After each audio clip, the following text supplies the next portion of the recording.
आज के क्लास में हम लोग बात करने वाले हैं रेसिस्टिविटी, क्लास 10 इलेक्ट्रिसिटी चैप्टर का लेक्चर वीडियो, जिसमें हम लोग पीछे क्लास में हम लोग ये बात किए थे रेसिस्टेंस क्या होता है, किस किस फैक्टर पे डिपेंड करता है।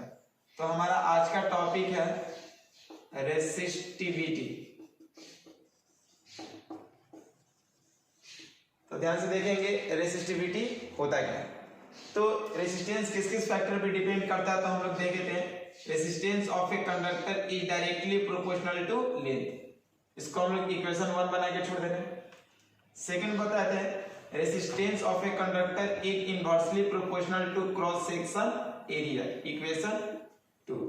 यानी डायरेक्टली का मतलब होता है लेंथ बढ़ेगा तो रेजिस्टेंस बढ़ेगा, लेंथ घटेगा तो रेजिस्टेंस घटेगा। इनवर्सली का मतलब होता है क्रॉस सेक्शन एरिया बढ़ेगा तो रेजिस्टेंस घटेगा, और क्रॉस सेक्शन एरिया घटेगा तो रेजिस्टेंस बढ़ेगा।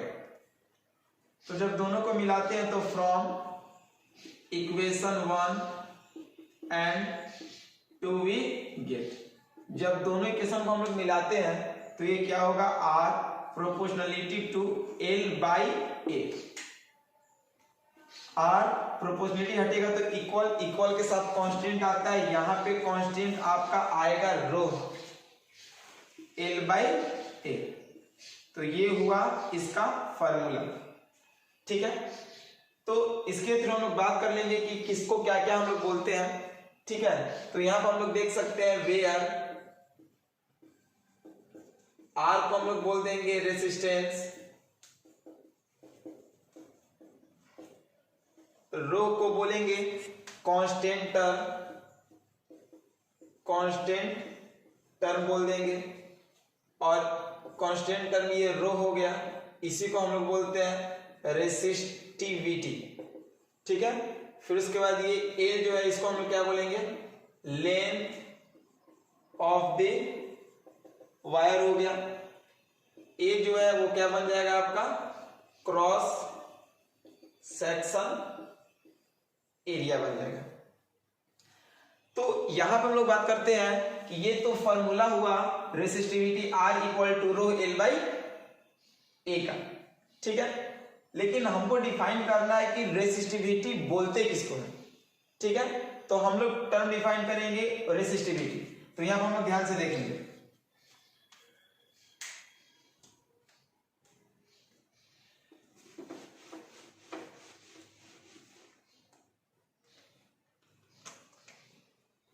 जैसे अभी हम लोग क्या देखे, R equal to rho L by A. तो जब हम लोग किसी भी कंडक्टर का रेसिस्टेंस यूनिट लेंथ और cross section area 1 metre square लेते हैं तो R इक्वल टू रो आता है, तो यही आपका डिफाइन होगा। यानी हम लोग कह सकते हैं रेसिस्टेंस ऑफ ए कंडक्टर, जब किसी कंडक्टर का resistance in unit length and cross section area 1 metre square, then it is called resistivity. यानी जब किसी कंडक्टर का resistance unit length by per unit area आता है, कहलाता है क्या, रेसिस्टिविटी। यानी R equal to rho L क्या ले लेंगे, 1 मीटर, एरिया क्या ले लेंगे, 1 मीटर का स्क्वायर, ठीक है। यहां तक तो क्लियर है। तो ये 1 मीटर से 1 मीटर क्या हो गया, कैंसिल, 1 से 1 कैंसिल, यानी R इक्वल टू क्या हो गया, रो आ गया। तो इसी को तो हम लोग बोलते हैं, क्या बोलते हैं, रेसिस्टिविटी। इसी को हम लोग बोल देते हैं रो को रेसिस्टिविटी, या इसी R को हम लोग बोलते हैं स्पेसिफिक रेजिस्टेंस, ठीक है। या इसी को हम लोग बोल सकते हैं क्या, internal resistance, internal resistance.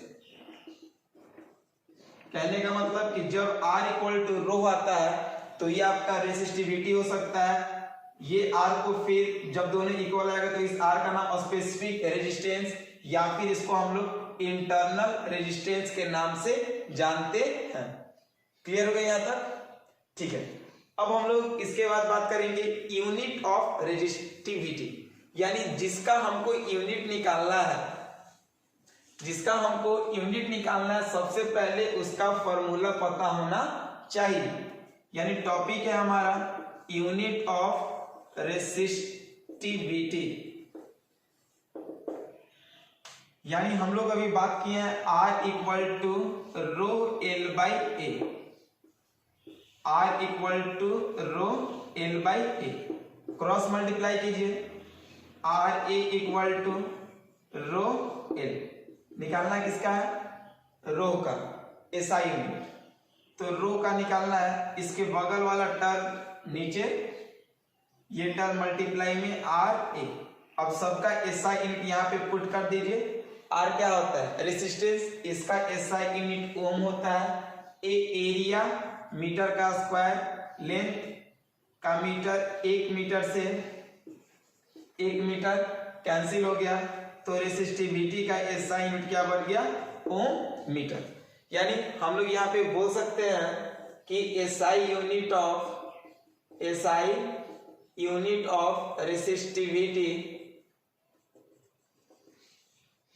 Resistivity is ohm metre. Clear है? तो अब बात करते हैं कि रेसिस्टिविटी जो होता है किसी भी मटेरियल का वो अलग अलग हो सकता है। ठीक है, जैसे मेटल का अलग होता है, एलॉय का अलग होता है, और इंसुलेटर का अलग होता है। यानी कंडक्टर, इंसुलेटर, एलॉय, ये सारे मटेरियल का अलग अलग रेसिस्टिविटी होता है।